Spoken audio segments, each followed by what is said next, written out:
Hello friends, C plus plus programming सीखने के इस कोर्स में एक बार फिर से आपका स्वागत है। और आज की इस क्लास के अंदर हम सी प्लस प्लस में फाइल हैंडलिंग के बारे में बात करेंगे। लेकिन अभी तक अगर आपने इस सीरीज के जो प्रीवियस वीडियो नहीं देखा है तो आप एक बार इन सभी वीडियोस को भी जरूर देख लीजिए। मैंने इस पर एक प्लेलिस्ट बना दी है और उस प्लेलिस्ट का लिंक मैं आपको इस वीडियो के डिस्क्रिप्शन बॉक्स में दे दूंगा। तो चलिए शुरू करते हैं। मैं हूं अभिषेक और आप देख रहे हैं माइक्रो सॉल्यूशन। अब देखिए फ्रेंड्स, मैं आपको फाइल हैंडलिंग का कंसेप्ट समझाने से पहले ये बताना चाहूँगा कि आप फाइल हैंडलिंग का यूज़ कब करते हैं। इसके लिए हम क्या करते हैं, यहाँ पर एक बेसिक प्रोग्राम बनाते हैं। तो यहाँ पर मैं केयर टाइप का वेरिएबल बना लेता हूँ। नेम साइज़ मैंने यहाँ पर रख ली 20। अब मान लीजिए मुझे यूज़र से इनपुट लेना है तो मेरे को कैसे लिखना पड़ेगा, सी आउट स्टेटमेंट चलाना पड़ेगा। सी आउट एंटर यूर नेम। तो यहाँ पर देखिए मैंने सी आउट से स्टेटमेंट को प्रिंट कर लिया। अब देखिए यहाँ पर मैं सीन स्टेटमेंट लगाऊंगा। सीन स्टेटमेंट के सामने मैंने नेम वेरिएबल यहाँ पर लिख दिया। तो इससे ये होगा कि जो भी नेम पास करोगे आप रन टाइम पर, वो नेम इस नेम नाम के वेरिएबल में जाकर स्टोर हो जाएगा। और अब मैं क्या करूँगा, यहाँ पर नेम को प्रिंट कर लूँगा। तो मैंने यहाँ पर एक और सी आउट स्टेटमेंट चलाया और यहाँ पर मैंने नेम को प्रिंट कर लिया। तो यहाँ पर लिख देते हैं हम यूर नेम इज़, और ये यहाँ पर नेम को प्रिंट कर लेते हैं। तो जो भी नेम होगा वो स्क्रीन पर प्रिंट हो जाएगा। तो ये तो बहुत ही बेसिक प्रोग्राम है और इस तरह का प्रोग्राम अब तो आप बनाना सीख ही चुके होंगे इतने टाइम से आप अगर वीडियोस को देख रहे हैं तो। लेकिन इस प्रोग्राम को बनाना मेरा यहाँ पर पर्पस नहीं था। मुझे देखिए आपको क्या समझाना है कि जब आप कोई भी प्रोग्राम बनाते हैं किसी भी प्रोग्रामिंग लैंग्वेज में, not only C plus plus, वो प्रोग्राम रैम में जाकर लोड हो जाता है। तो कंप्यूटर में एक मेमोरी होती है। अगर आपको कंप्यूटर मेमोरी के बारे में पता है तो आपको मालूम होगा रैम मेमोरी के बारे में। ये एक्चुअल में प्राइमरी मेमोरी होती है। तो जो प्राइमरी मेमोरी होती है यानी रैम मेमोरी की मैं बात कर रहा हूँ, इसमें आप डेटा को परमानेंट स्टोर नहीं कर सकते। अगर आपको रैम के बारे में मालूम है तो आपको ये बात अच्छे से मालूम होगी कि रैम एक टेम्परेरी मेमोरी है और टेम्परेरी मेमोरी के अंदर डेटा परमानेंट स्टोर नहीं किया जा सकता। तो ये प्रोग्राम कहाँ जाकर लोड हुआ है, इस रैम के अंदर जाकर ही लोड हुआ है। यानी वेरिएबल वगैरह कहाँ क्रिएट हुए हैं, इस रैम चिप के अंदर ही क्रिएट हुए हैं। तो जो नेम वेरिएबल है ना हमारा, ये भी इसी के अंदर है, ठीक है, जिसकी साइज हमने 20 ले रखी, ये भी इसी के अंदर है। तो अगर आप इस प्रोग्राम को कंपाइल करके रन करते हो, रन टाइम पर आपके सामने दिखाई देगा एंटर यूर नेम। तो आप जो भी नेम पास करोगे, मान लीजिए आपने कोई नेम पास करा तो नेम इसके अंदर जाकर स्टोर होगा। मान लीजिए आपने पास कर दिया यहाँ पर राज, ओके, तो राज कहाँ स्टोर होगा, इस वेरिएबल के अंदर। अब यहाँ पर आप क्या करिए, वेरिएबल की डेफिनेशन को एक बार याद करिए। वेरिएबल की डेफिनेशन क्या होती है कि जिसके अंदर डेटा परमानेंट स्टोर नहीं किया जा सकता। ये केवल डेटा को तब तक रख सकता है जब तक कोई नया डाटा इसके अंदर ना आ जाए। मतलब वेरिएबल की वैल्यू बदली जा सकती है। अब वेरिएबल को डेफिनेशन कहाँ से मिली, ये इसलिए मिली क्योंकि जितने भी वेरिएबल जो हैं वो क्रिएट होते हैं वो रैम मेमोरी में होते हैं और रैम खुद एक टेम्परेरी मेमोरी है। तो इसके अंदर वेरिएबल परमानेंट कैसे बन सकता है, वेरिएबल तो परमानेंट बन ही नहीं सकता क्योंकि वो रैम के अंदर क्रिएट हो रहा है। रैम एक टेम्परेरी मेमोरी है, इसलिए वेरिएबल भी टेम्परेरी बनते हैं। आप अगर रन टाइम पर भी वेरिएबल में नया डाटा पास कर दोगे तो वो नया डाटा चला जाएगा, पुराना डाटा हट जाएगा यानी ओवरराइट हो जाएगा। अब देखिए आपने क्या करा, प्रोग्राम को दोबारा कंपाइल रन किया और दोबारा से आपके सामने लिखा हुआ आएगा एंटर यूर नेम, और इस बार आपने यहाँ पर पास कर दिया सुनील, ओके। अब ये जो सुनील है ना, ये नेम में जाएगा लेकिन राज हट जाएगा और क्या आ जाएगा, सुनील, क्योंकि वेरिएबल की वैल्यू ओवरराइट हो जाएगी, ओके। अब मान लो आपको इस वाले नाम की दोबारा से जरूरत थी, मान लो आपको फ्यूचर में इस नाम को वापस से देखना हो, जो डेटा आप वेरिएबल में पास कर रहे हो उस डेटा की आपको फिर से जरूरत हो। एक नॉर्मल प्रोग्राम से तो ये नहीं हो सकता क्योंकि नॉर्मल प्रोग्राम में जो वेरिएबल क्रिएट है वो डेटा को परमानेंट स्टोर नहीं कर सकते क्योंकि वो रैम में बन रहे हैं, और जो भी रैम में है वो परमानेंट स्टोर नहीं हो सकता क्योंकि रैम एक टेम्परेरी मेमोरी है। जब तक आपका कंप्यूटर चल रहा है, जब तक आपका सॉफ्टवेयर रैम में लोड है, तब तक ही वो डेटा को स्टोर करके रखेगा सॉफ्टवेयर। या फिर देखिए आपको ये बात भी मालूम होगी कि अगर आप कोई भी सॉफ्टवेयर में काम कर रहे हो और अगर आपकी इलेक्ट्रिसिटी चली जाती है तो रैम में जो भी है वो इरेज हो जाता है। क्यों हो जाता है, क्योंकि दोबारा से कंप्यूटर स्टार्ट होता है, फिर से बूटिंग प्रोसेस होती है, फिर से आपको वही सब कुछ करना पड़ता है। तो इसका मतलब आप इस प्रोग्राम से डेटा को परमानेंट स्टोर नहीं कर सकते तब तक जब तक कि ये जो डेटा है ये डेटा वेरिएबल से निकलकर हार्ड डिस्क के अंदर, अब हार्ड डिस्क के बारे में तो आपको मालूम होगा, हार्ड डिस्क ड्राइव, इसके अंदर डेटा को परमानेंट स्टोर किया जा सकता है। जो हार्ड डिस्क होती है इसमें डेटा को परमानेंट स्टोर किया जा सकता है। तो यहाँ पर मैं आपको डायग्राम से यही समझाने की कोशिश कर रहा हूँ कि या तो आपके पास कुछ ऐसा तरीका हो जिससे जो आपके प्रोग्राम में वेरिएबल के पास जो डेटा है, जो भी आप प्रोग्राम में वेरिएबल में डेटा स्टोर कर रहे हो, वो डेटा वो यहाँ से चला जाए सीधे परमानेंट मेमोरी में, यानी हार्ड डिस्क में एक फाइल बन जाए, उस फाइल में जाकर स्टोर हो जाए। यानी एक फाइल बन जाए और उस फाइल में जाकर स्टोर हो जाए, यानी जो पहला नाम था हमारा राज वो इस फाइल में चला जाए। ऐसा कुछ हो जाए तो फिर आप हार्ड डिस्क से डेटा को वापस एक्सेस कर सकते हैं। ये बात तो आपको मालूम है, क्योंकि हार्ड डिस्क में जो भी स्टोर होता है वो परमानेंट होता है जब तक कि आप खुद डिलीट ना कर दो। इस काम को फिर कैसे करेंगे? जो काम अभी टेम्परेरी हो रहा है, यानी जो प्रोग्राम है, इस प्रोग्राम से जो भी आप डेटा वेरिएबल में स्टोर कर रहे हो वो डेटा आप दोबारा यूज में लाना चाहते हो, तो फिर आपको यहाँ पर एक कंसेप्ट को यूज करना पड़ेगा और उस कंसेप्ट का नाम है यहाँ पर फाइल हैंडलिंग।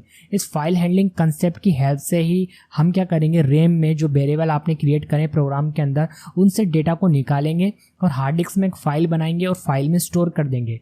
फिर क्या करेंगे, हम इस फाइल हैंडलिंग कंसेप्ट से ये सीखेंगे कि यहाँ से फाइल को वापस कैसे रैम में ओपन करना है, और अगर हमने फाइल को वापस रैम में ओपन कर लिया तो इसका मतलब यह है कि हम फाइल से डेटा को वापस रीड कर सकते हैं।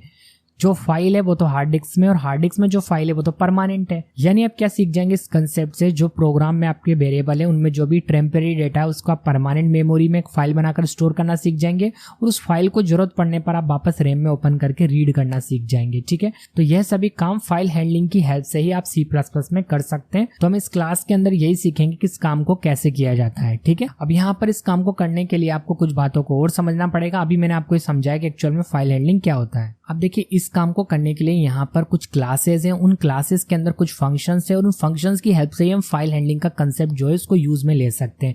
तो यहाँ पर जो सबसे पहली पेरेंट क्लास है, जो सबसे मेन क्लास है वो है iOS। ओके, ये क्लास है। इस क्लास की दो चाइल्ड क्लासेस हैं, एक है iStream और दूसरी है oStream। देखो, यहाँ पर I का मतलब है इनपुट स्ट्रीम और O का मतलब है आउटपुट स्ट्रीम। यानी देखिए, iStream क्लास के अंदर वो फंक्शन है जो इनपुट से रिलेटेड होंगे और oStream के अंदर वो फंक्शन है जो आउटपुट से रिलेटेड होंगे। अब देखिए, यहाँ पर इन दोनों क्लास की भी एक चाइल्ड क्लास है, तो यहाँ पर मैं देखिए दोनों की चाइल्ड क्लास एक ही जगह लिख देता हूँ यहाँ पर, और वो है iOStream। यानी देखिए, यहाँ पर iOS पेरेंट क्लास है, इसकी दो चाइल्ड क्लास है iStream और oStream, और इन दोनों की भी एक चाइल्ड क्लास है वो है iOStream, और इस चाइल्ड क्लास की पेरेंट क्लास कौन सी है? ये दोनों। ठीक है, अब इन सभी क्लासेस की भी अपनी अपनी चाइल्ड क्लासेस हैं। जैसे देखिए, मैं आपको बताता हूँ, इसकी है ifstream, इसकी है fstream और देखिए इसकी है ofstream। अब देखिए, मैं आपको ये समझा इसलिए रहा हूँ क्योंकि इन क्लासेस के अंदर ही ऐसे फंक्शंस हैं जिसकी हेल्प से हम वो सभी काम कर पाएंगे जो भी मैंने आपको स्ट्रक्चर से समझाया था। टेम्परेरी मेमोरी से डेटा को परमानेंट मेमोरी में स्टोर कर पाएंगे और जरूरत पड़ने पर हम उस डेटा को वापस से हार्ड डिस्क से एक्सेस करेंगे, यानी परमानेंट मेमोरी से एक्सेस करेंगे। तो इन सभी क्लासेस में वो फंक्शंस हैं जो हमें फैसिलिटी देंगे। फाइल हैंडलिंग का कंसेप्ट को हम इन्हीं फंक्शंस की हेल्प से यूज करना सीखेंगे। तो यहाँ पर आप देखेंगे कि ifstream क्लास की पेरेंट क्लास कौन सी है? iStream class. ठीक है, ऐसे यहाँ पर देखेंगे आप fstream क्लास की पेरेंट क्लास कौन सी है? iOStream class. ठीक है, तो इसका मतलब यह है कि जो चाइल्ड क्लास है इनके ऑब्जेक्ट अपनी पेरेंट क्लास के फंक्शन को यूज कर सकते हैं, जो कि हम यूज में लेना देखेंगे। कोई बात पता होना चाहिए कि सब क्लासेस हैं और इन सभी क्लासेस के ऑब्जेक्ट बनाकर हम ऐसे फंक्शंस को एक्सेस करेंगे जो कि हमें फाइल हैंडलिंग का कंसेप्ट यूज करने की फैसिलिटी देंगे। तो चलिए, अब मैंने जो आपको एक काम डायग्राम से करके दिखाया था वो मैं आपको प्रोग्राम से करके दिखाता हूँ कि हम क्या करेंगे।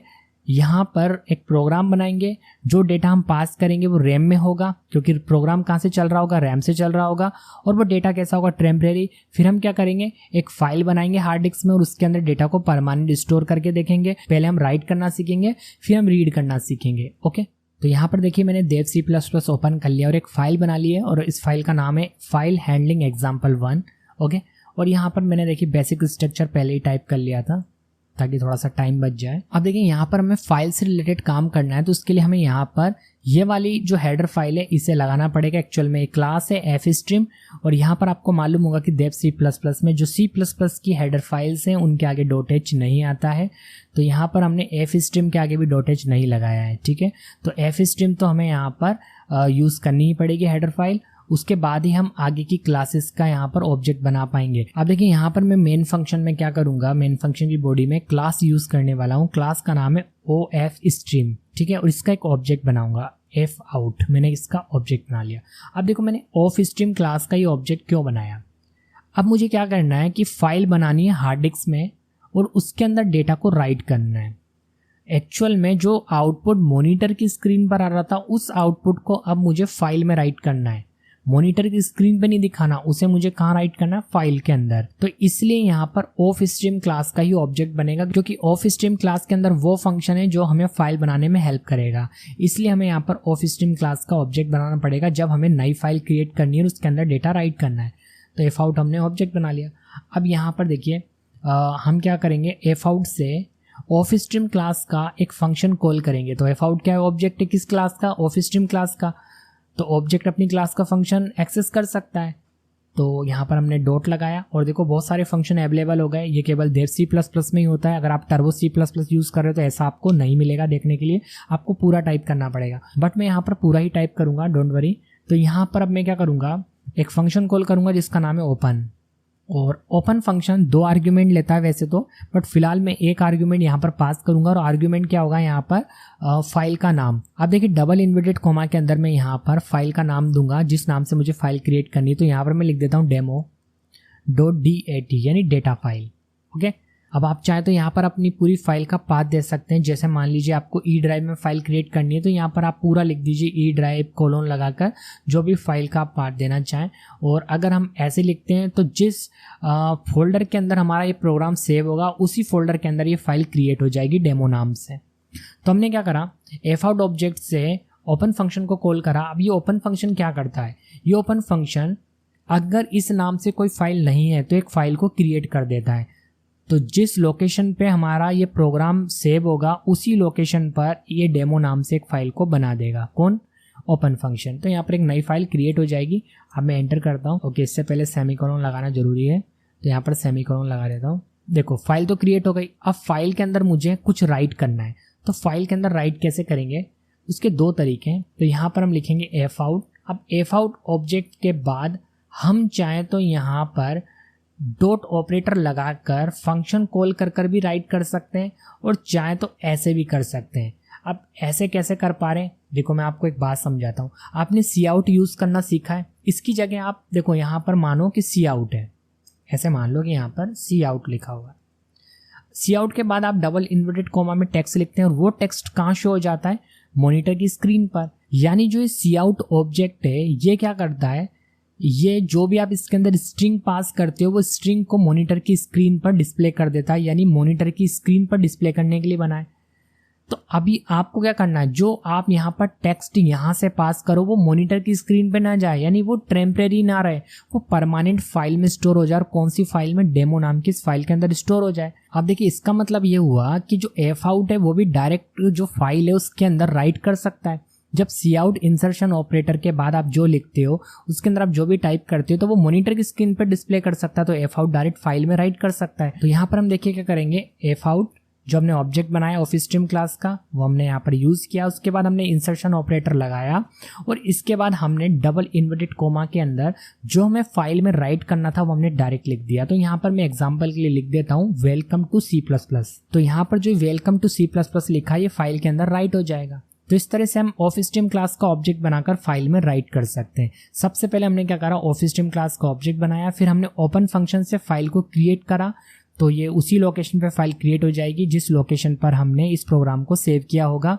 उसके बाद हमने एफ आउट ऑब्जेक्ट से इंसर्शन ऑपरेटर लगाकर ये जो स्ट्रिंग है पास कर दी। स्ट्रिंग पूरी की पूरी जो लाइन है एज ए टेस्ट फाइल के अंदर राइट हो जाएगी। ओके, तो हमने यहाँ पर राइट करना तो सीख लिया। अब देखो मैं इस प्रोग्राम को जैसे कंपाइल करके रन करूंगा तो जिस लोकेशन पे प्रोग्राम है ना वहाँ पर फाइल बनेगी और उस फाइल के अंदर ये डेटा चला जाएगा। तो चलिए मैं आपको फाइल बनती हुई दिखाता हूँ।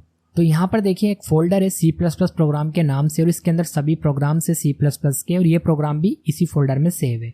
अब मैं जैसे इस प्रोग्राम को कंपाइल एंड रन करूंगा तो आप इस जगह पर कहीं देखना ऑटोमेटिक एक डेमो नाम से फाइल क्रिएट होगी। जैसे मैं प्रोग्राम को कंपाइल एंड रन करूंगा आप तो यहाँ पर देखना, तो इसका मतलब ये है कि फाइल क्रिएट होगी और उसके अंदर डेटा राइट कर दिया जाएगा। तो चलिए मैं एग्जीक्यूट में जाता हूँ, आप इस तरफ देखना, कंपाइल एंड रन करता हूँ मैं। देखो इससे कोई फर्क नहीं पड़ेगा आउटपुट स्क्रीन पर क्योंकि हमने आउटपुट स्क्रीन पर कुछ शो करा ही नहीं है। क्लोज कर देते हैं। लेकिन यहाँ पर देखो एक डेमो नाम से फाइल बन गई है। अब मैं इस फाइल को ओपन करके दिखाता हूँ आपको। देखिए इसके अंदर आपको यही लिखा हुआ दिखाई देगा, वेलकम टू C++। देखो दिखाऊं, राइट क्लिक करता हूँ, एडिट विथ नोटपैड++, इसमें ओपन कर लेता हूँ। तो देखो वेलकम टू C++ दिखाई देगा आपको। तो फ्रेंड्स आपको ये बात तो समझ में आ गई कि अगर आपको फाइल क्रिएट करना है हार्ड डिस्क के अंदर, उसमें डेटा को परमानेंट स्टोर करना है, तो फिर आपको कौन सी क्लास का ऑब्जेक्ट बनाना है, कौन सा फंक्शन कॉल करना है और कैसे आपको डेटा को राइट करना है। ओके, अब मैं आपको दिखाता हूँ।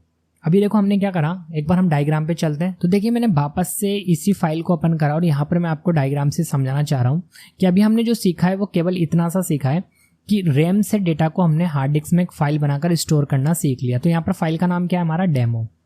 ठीक है, डेमो नाम की फाइल में हमने क्या स्टोर करा है, welcome to C plus plus. तो राज नहीं है यहाँ पर, welcome to C plus plus है, तो मैं यहाँ तो नहीं लिख पाऊंगा, बाहर लिख देता हूँ। तो ये आपको याद रखना है कि यहाँ पर क्या है, इस फाइल के अंदर ये है, ये राइट हो चुका है। अब देखिए हम क्या करना चाहेंगे, हम करना चाहेंगे कि फ्यूचर में अगर हमें इस फाइल के अंदर जो डेटा उसकी जरूरत है तो हम उस फाइल को कैसे प्रोग्राम में वापस से यूज कर सकते हैं, यानी इस डेटा को वापस से वेरिएबल में कैसे ला सकते हैं और वेरिएबल से डेटा को वापस मॉनिटर की स्क्रीन पर कैसे प्रिंट करा सकते हैं, वो करना सीखेंगे। अभी तो हमने फाइल बनाकर स्टोर करना सीखा था, अब हम फाइल से डेटा को रीड करना सीखेंगे। अभी हमने राइट करना सीखा था, अब हम रीड करना सीखने वाले।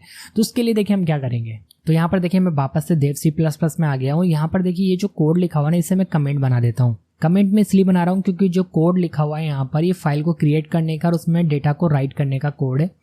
लेकिन अब मुझे फाइल से डेटा रीड करना है, तो उसके लिए मुझे देखिए यहाँ पर क्या करना पड़ेगा। मान लीजिए ये है ही नहीं, मैंने कमेंट तो इसलिए बनाया ताकि आपके सामने लिखा रहे, बाकी ये है ही नहीं इस प्रोग्राम में, आप ऐसा मान लें। अब मुझे रीड करना है, तो देखो रीड करने के लिए मुझे इनपुट स्ट्रीम का यूज करना पड़ेगा। तो अब हम क्या करेंगे, यहाँ पर इफ स्ट्रीम क्लास का ऑब्जेक्ट बनाएंगे।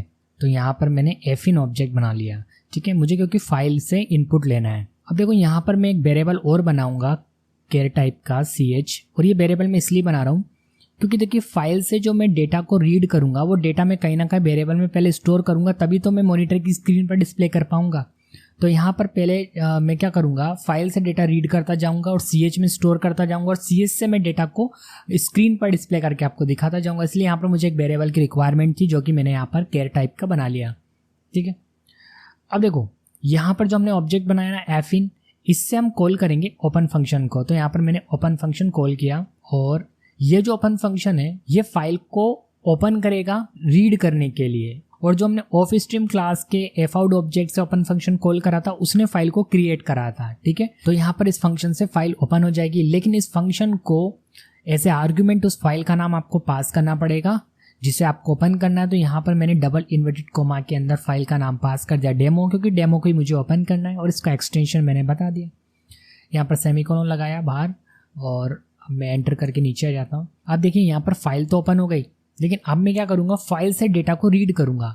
तो उसके लिए मैं कुछ ऐसे लिखूँगा एफ इन ऑब्जेक्ट, और मैं यहाँ पर अब एक्सट्रैक्शन ऑपरेटर यूज़ करूँगा और यहाँ पर देखूँगा मैं ch, यानी देखिए जब हम सीन का यूज़ करते हैं यहाँ पर सीन जो ऑब्जेक्ट है ना उसके साथ भी हम एक्सट्रैक्शन ऑपरेटर लगाते हैं। वो इसलिए लगाते हैं क्योंकि हमें इनपुट लेना होता है, लगाते हैं ना। उसी तरीके से हमने यहाँ पर एफ इन के बाद भी एक्सट्रैक्शन ऑपरेटर लगाया है क्योंकि हमें फाइल से इनपुट लेकर वेरिएबल में स्टोर करना है। ठीक है, आप ऐसे समझ सकते हैं। तो यहाँ पर कुल मिलाकर एफ इन ऑब्जेक्ट जिस फाइल से कनेक्ट है उस फाइल का डेटा रीड करके ch में स्टोर कर देगा। बट मैं आपको यहाँ पर एक बात बता दूं, केवल एक कैरेक्टर स्टोर कर पाएगा। ओके, फाइल में तो देखें यहाँ पर हमने welcome to C plus plus store किया हुआ है, लेकिन इस लाइन को लिखने से ch के अंदर केवल w जाएगा। ओके, केवल एक सिंगल कैरेक्टर ही रीड कर पाएगा। तो मैं यहाँ पर आपको दिखा देता हूँ कि इस तरह से रीड होता है और यहाँ पर मैं प्रिंट कर देता हूँ सी आउट से, और ch को मैंने यहाँ पर प्रिंट कर दिया। तो अभी तो देखिए फिलहाल इस केस में एक ही कैरेक्टर प्रिंट होगा, वो है w। चलिए मैं आपको रन करके दिखाता हूँ। यहाँ पर एग्जीक्यूट करता हूँ, कंपाइल रन करता हूँ। तो यहाँ पर आप देख पा रहे हैं ओनली एक सिंगल कैरेक्टर प्रिंट हुआ है, वो है w। और ऐसा इसलिए हुआ है क्योंकि ये केवल एक एक करके ही प्रिंट कर पाता है। तो यहाँ पर हमें एक लूप चलाना पड़ेगा अगर हमें फाइल से पूरा डाटा एक साथ शो करवाना है। तो देखिए लूप हम कुछ इस तरीके से चलाएंगे। यहाँ पर हम वाइल लूप स्टार्ट करते हैं। अब देखिए यहाँ पर हम कुछ इस तरीके से लिखेंगे not F in dot E O F, यानी ई ऑफ एक फंक्शन है, एंड ऑफ फाइल, यानी जब तक फाइल का एंड ना हो जाए, यानी फाइल में से पूरा डाटा रीड ना कर लिया जाए, तब तक लूप चलता रहे। अब ये तब तक लूप चलता रहे तो हो क्या, तो मैंने यहाँ पर वाइल लूप की बॉडी स्टार्ट की और इसके अंदर देखो हमने सी आउट से यहाँ पर जो प्रिंट कर रखा है इसे यहाँ से कट करते हैं और यहाँ पर हम क्या करेंगे, पेस्ट कर लेंगे। ओके, इसके बाद देखिए हम इसके नीचे क्या करेंगे, एफ इन से ch में क्या करेंगे, एक एक कैरेक्टर को स्टोर करते जाएंगे। अब देखिए यहाँ पर काम कुछ इस तरीके से हो रहा है कि जो हमने फर्स्ट कैरेक्टर था उसे तो लूप के बाहर ही रीड कर लिया था, यानी इसमें इनपुट कर दिया था, ch में w आ चुका है। उसके बाद लूप चलाया गया और चेक करा गया कि क्या एफिन को एंड ऑफ फाइल मिल गया, यानी फाइल की एंडिंग हो गई है। जब तक कि फाइल से सारा डाटा रीड नहीं कर लिया जाए, जब तक ये लूप चलेगा, तो कंडीशन ट्रू है। अभी और भी कैरेक्टर्स हैं फाइल के अंदर, तो कंडीशन ट्रू होने पर नीचे आ जाएगा, यानी वाइल की बॉडी में आ जाएगा। और यहाँ पर सी आउट से हमने उस कैरेक्टर को प्रिंट कर लिया जो यहाँ पर हमने सी एच के अंदर भेजा था, तो डब्ल्यू आ जाएगा, इसमें डब्ल्यू प्रिंट हो जाएगा। ठीक है, उसके बाद हमने यहाँ पर एफिन से नेक्स्ट कैरेक्टर को रीड करा, ऑटोमेटिक जो फाइल पॉइंटर है वो नेक्स्ट कैरेक्टर पर आ जाता है। फिर जो नेक्स्ट कैरेक्टर है वो सी एच में आ गया, फिर हमने प्रिंट कर लिया क्योंकि यहाँ पर अभी उसे एंड ऑफ फाइल नहीं मिलेगा। यानी ऐसे जब तक कि सभी कैरेक्टर्स को रीड नहीं कर लिया जाता, यानी सी एच में इनपुट नहीं कर दिया जाता, तब तक ये लूप चलता रहेगा और सी आउट से सी एच की वैल्यू को प्रिंट कर दिया जाएगा। इससे होगा ये, जो इस फाइल के अंदर हमने राइट किया था welcome to C plus plus, वो प्रिंट हो जाएगा। तो चलिए मैं आपको अब आउटपुट दिखाता हूँ। तो मैंने इसे सेव किया और यहाँ पर मैं एग्जीक्यूट में जाता हूँ, कंपाइल एंड रन करता हूँ। ओके, तो देखिए यहाँ पर प्रिंट हो गया है welcome to C plus plus. But यहाँ पर अगर आप ध्यान दे पा रहे हैं तो यहाँ पर देखिए स्पेस प्रिंट नहीं हुआ, जबकि हमने जब इसे फाइल में राइट करा था तो यहाँ पर वेलकम जब खत्म हो रहा था उसके बाद स्पेस था, टू के बाद स्पेस था। ओके, तो स्पेस इसलिए नहीं आ रहा क्योंकि यहाँ पर देखिए ये जो एक्सट्रैक्शन ऑपरेटर है ना, इसके लिए स्पेस और टैब कोई मायने नहीं रखता, ये उसको छोड़ देता है। तो यहाँ पर अगर आप चाहते हैं कि स्पेस के साथ प्रिंट हो तो फिर देखिए आपको क्या करना पड़ेगा यहाँ पर। तो देखो यहाँ पर मैं आपको चेंज करके दिखाता हूँ कि यहाँ पर आपको फिर कैसे लिखना पड़ेगा। तो यहाँ पर आप लिखेंगे C H equal to एफिन dot get function. एक फंक्शन होता है गेट, इसकी हेल्प से एक्सेस करेंगे। तो गेट फंक्शन भी एक एक कैरेक्टर रीड करेगा, बट जहाँ स्पेस है ये स्पेस को भी सी एच में भेजेगा, जबकि जो एक्सट्रैक्शन ऑपरेटर था वो स्पेस को सी एच में भेजता ही नहीं है। जबकि गेट फंक्शन को अगर हम कॉल करते हैं एफिन से तो रीड तो ये भी करेगा, चाहे आप ऑपरेटर यूज करें चाहे आप ये यूज करें गेट फंक्शन, ये भी कैरेक्टर को रीड करता है, एक एक कैरेक्टर को, बट ये स्पेस को भी यहाँ पर सी एच में भेज देगा। ओके, तो फिर यहाँ पर भी हम कुछ ऐसे लिख देते हैं चेंज करके C H equal to एफिन dot get function. चलिए मैं अब आपको कंपाइल एंड रन करके दिखा देता हूँ। तो यहाँ पर आप देख पा रहे हैं इस बार स्पेस के साथ प्रिंट हुआ है। ओके, अब मैं आपको एक बात और बताता हूँ कि यहाँ से आप चाहें तो इसको हटा सकते हैं, कोई दिक्कत नहीं है। यहाँ से इसे हटा दो और इसको आप यहाँ शुरुआत में लगा दो। अगर आप गेट फंक्शन यूज़ कर रहे हैं तो कर सकते हैं, कोई दिक्कत नहीं है, ऐसे लिख सकते हैं। देखो आउटपुट में कोई चेंजेस नहीं आएगा। मैं इसे सेव कर देता हूँ और अब फिर से कंपाइल एंड रन करता हूँ। ओके, तो welcome to C plus plus आ गया। तो जब आप गेट फंक्शन यूज़ कर रहे हैं तो यहाँ पर भी आप इस काम को कर सकते हैं। और वो तो मैंने आपको इसलिए करके दिखाया था कि आपको ये बात समझा सकूं कि एक एक कैरेक्टर करके रीड होता है। तो इस तरह से हमने सीखा कि कैसे हम फाइल में डेटा को राइट कर सकते हैं, और फाइल में डेटा राइट करने के बाद अगर हमें इन फ्यूचर उस डेटा की ज़रूरत पड़ती है तो हम वापस से फाइल को ओपन कर सकते हैं प्रोग्राम के अंदर और उसके डेटा को वेरिएबल में स्टोर करके प्रिंट कर सकते हैं। अब मैं आपको फाइल हैंडलिंग की नेक्स्ट क्लास में बताऊंगा कि किस तरह से आप क्लास एंड ऑब्जेक्ट के कंसेप्ट के अंदर फाइल हैंडलिंग को यूज़ कर सकते हैं, यानी आप एक ऑब्जेक्ट के डेटा को कैसे आप परमानेंट मेमोरी में यानी हार्ड डिस्क में फाइल बनाकर स्टोर कर सकते हैं। अभी तक देखिए क्लास एंड ऑब्जेक्ट में आपने जो भी ऑब्जेक्ट से डेटा को पास करा होगा फंक्शंस में या वेरिएबल में, वो परमानेंट स्टोर नहीं होता है। लेकिन जो इसका नेक्स्ट पार्ट है उसके अंदर मैं आपको ये बताऊँगा कि कैसे आप ऑब्जेक्ट के डाटा को फाइल बनाकर परमानेंट स्टोर कर सकते हैं। तो फ्रेंड्स आई होप आपको वीडियो पसंद आया होगा। यदि आपको वीडियो पसंद आया तो वीडियो को लाइक एंड शेयर कर दीजिए, और यदि आपने अभी तक इस चैनल को सब्सक्राइब नहीं करा तो आप चैनल को भी सब्सक्राइब कर लीजिए। Thanks for watching.